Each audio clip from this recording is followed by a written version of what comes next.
नमस्कार, आप देख रहे हैं दृष्टि न्यूज। तमाम खबरों के लिए चैनल को लाइक, शेयर और सब्सक्राइब जरूर करें।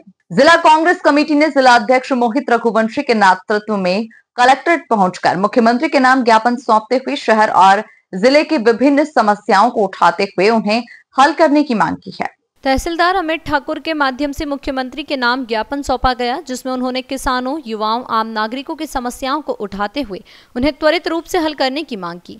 मोहित रघुवंशी ने बताया कि एक और जहां किसान खाद के रूप में डीएपी की मांग कर रहे हैं, शासन उन्हें एनकेपी दे रहा है जो सिर्फ गेहूं के काम आती है। वहीं उन्होंने मूंग के समर्थन मूल्य को भी कम बताकर इसका विरोध जताया है। इसके साथ साथ उन्होंने कहा कि जिले में जिन स्थानों पर धान की बोवनी होती है वहां पानी की पर्याप्त मात्रा उपलब्ध कराने के साथ 24 घंटे बिजली दी जाए। नगरीय निकाय क्षेत्रों में साफ सफाई की व्यवस्था न होने के बावजूद भी टैक्स बढ़ाया गया है। साफ सफाई से लेकर जलकर की वृद्धि की गई है, जिसका भी विरोध कांग्रेस द्वारा किया गया है। विदिशा जिले में लगातार किसान हो, आम नागरिक हो या मजदूर वर्ग हो, अति पिछड़े वर्ग के लोग हो, सारे के सारे लोग परेशान हैं। आप देखिए नगर निकायों क्षेत्रों में देखे, पूरे तीनों नगर पालिका, तीनों नगर पंचायतों में पूरे टैक्स बढ़ा दिए गए। रोडें खुद ही पड़ी हुई, सफाई हुई नहीं है, नाले चौक है।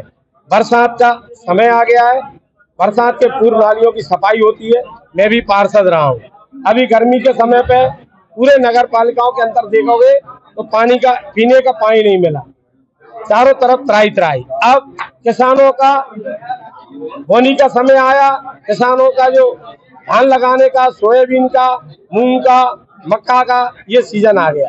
अब किसानों को खाद नहीं मिल रहा, खाद भी मिल रहा है तो मनमर्जी का दे रहे हैं कि एनपीके ले लीजिए।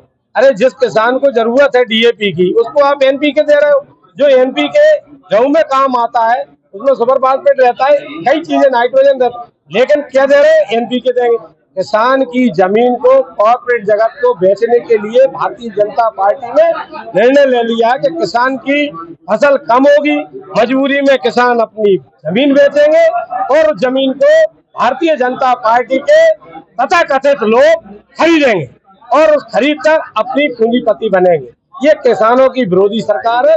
लाइट की अगर बात करें, मात्र 3 से 4 तहसीलों के अंदर धान लगती है। हमारा कहना है कि अगर बरसात के समय पे धान की फसल के लिए 24 घंटे की लाइट दी जाए और उनसे उस लाइट के बदले में उनको एक एक्स्ट्रा मीटर लगा दिया जाए, उसमें जो भी रीडिंग आए उसके हिसाब से उनसे पेमेंट ले लिया जाए, इसमें कोई आपत्ति नहीं है, लेकिन किसान को 24 घंटे लाइट दी जाए। स्मार्ट मीटर के बारे में क्या कहना चाहिए?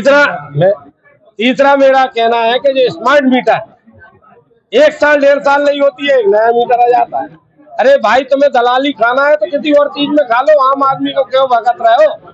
आप ले रहे हो स्मार्ट मीटर लगा रहे हो, उसमें आपने दलाली खा ली उस मीटर को लगाने की। आम लोगों पे, उपभोक्ता पे उसका असर आ रहा है। टैक्स आपने कचरे पर टैक्स लगा दिया, कहीं इस पर टैक्स लगा दिया, गरीब आदमी परेशान है। गवर्नमेंट की योजनाएं जो चल रही हैं, वर्षों से चलती आ रही है, आज कोई भाजपा शासन में नहीं चल रही, परंतु बड़ी बड़ी बातें करते, योजनाओं का लोगों को लाभ नहीं मिल रहा है, गरीबी रेखा के परमिट नहीं भर रहा है, कहीं कुछ नहीं हो रहा, चारों तरफ भ्रष्टाचार, दलाली चल रही है। मूंग खरीदी, यहाँ पे मूंग खरीदी की बात करें, पूरे 32 जिलों में मूंग बोई गई। किसानों ने बड़े प्रेम से, बड़े आराम से मूंग बोई।